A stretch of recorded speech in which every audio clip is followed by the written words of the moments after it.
In this video we will address the topic, is there also gameness in the animal kingdom, so in the wild animals? And the short answer is yes, but they are hard to find and not many are that. And why is this? Because in nature normally animals are there to survive, and if they don't survive because they have gameness and they want to go on even against opposition that is much stronger, so even if needed to the death, they won't be living long enough to reproduce their genes maximally. So that being said, let's look at some examples. We will talk at least about lions. We will talk about martens family, but we also talk about some of the civet cat family. So first start with lions. In the animal kingdom, the male lions are those that have the gameness attribute. And why? The female lions are the best hunters. So how come that those male lions are those that have the gameness trait? Whereas the lioness are the hunters, the male lions are the protectors. So especially if other male lions come and try to take over this group of lions, and oftentimes they also kill the lion whelps, because they don't want to raise other male lions with genes but their own, and that's a big problem for that group. You will be wasting genetic diversity. And those male lions, once they get challenged by another male lion, they will fight, even if that would mean that they would die. And sometimes they even face off with two upcoming male lions that will battle that one lion together. And after that, either be a two male lion group, or one will attack the other again, so only one will remain. Depends a little bit how the situation unfolds. That's an interesting fact. Other very game animals must be the family of martens. Martens, even if you get pet martens like ferrets, they will happily engage with a cat 4 times its weight, which is also a very good predator, or a dog even 10 times its weight is very often the case, but sometimes even attacking herders like Dutch shepherds, Malinois. And of course it would be very easy for such a big dog, or any bigger dog, that's kill a ferret if they are themselves still very capable, right? But oftentimes those household pets are already bred to have such a lack of courage that they will have a hard time with a ferret. But so a ferret is a domesticated polecat, and also polecats are known to fight cats, sometimes even venomous snakes, such as, how do we say that? I think viper is the best way to describe them. We have European viper, for example.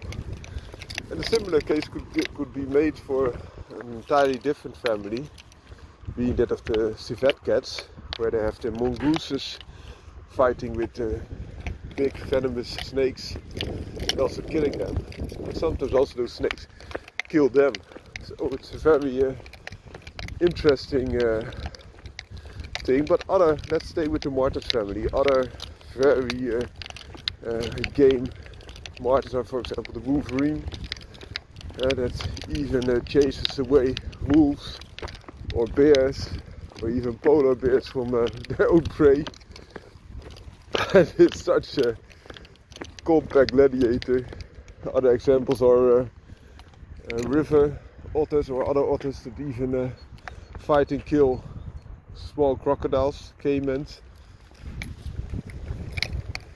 or also snakes. Even small anacondas have been killed by them. Other examples are the meager weasel, who can be like 50 to 100 grams and killing rabbits more than 20 times its weight. And yeah, a rabbit is still just a prey, but they will also engage very hard with each other. They will engage rats, and rats are quite capable of killing animals, including their own. For the size, they are quite big, and they will engage a bigger rat and kill it. They are really good, feisty little buggers. And you have a little bit bigger, the ermine, similar traits. Polecats already mentioned, but also there are some martens that are less likely to fight, including tree marten and stone marten, but also you have the fisher marten in the United States, like a smaller Wolverine, also very interesting to see. Then we had the civet cats. I already mentioned the Mongooses, but also the Jeanette cats, which is a different trait. And fossas are known to be ferocious little fighters. Another example could be made for, that we didn't address yet. There's another very big cat that is really going.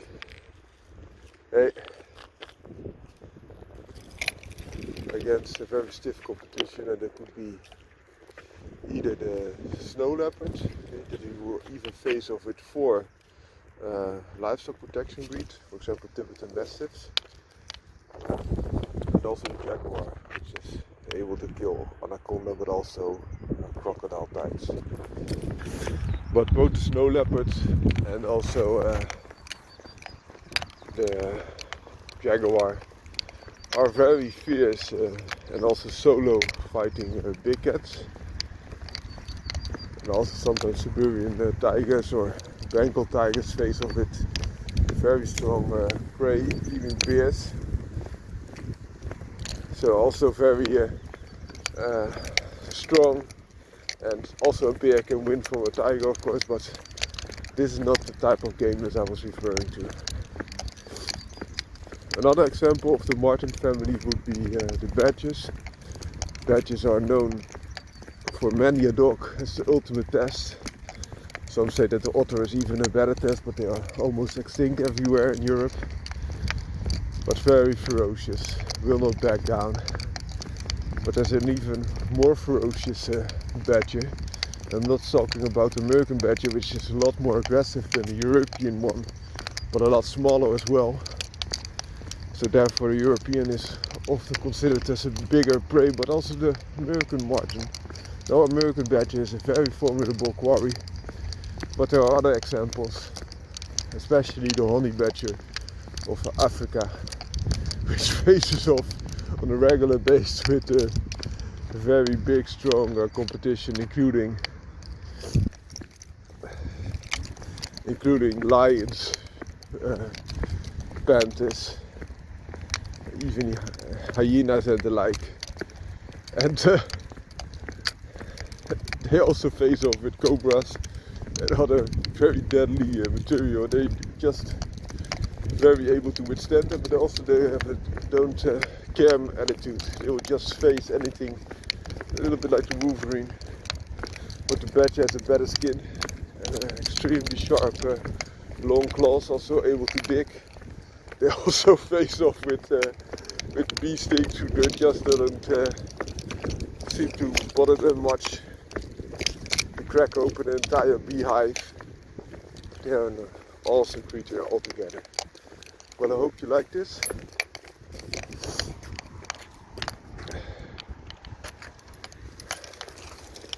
I hope you like this video. I'm going to give you also a little bit more of insight that gameness can be a trait also found in nature.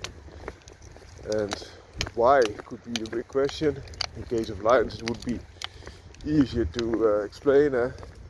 If that lion loses his pride, then he will be in big trouble, because he's already old, and it would be very unlikely that he would be overthrowing another male lion from its pride.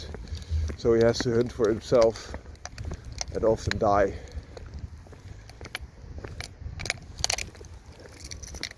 Whereas the honey badger is just such a formidable warrior, and he tends to be surviving also the Wolverine.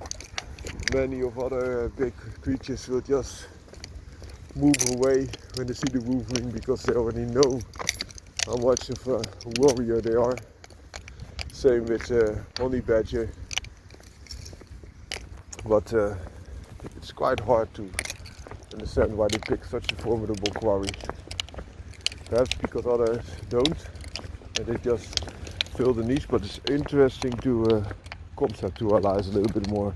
In addition to the video I just made, is that it is known from weasels, etc., that they almost burn their entire body weight each day.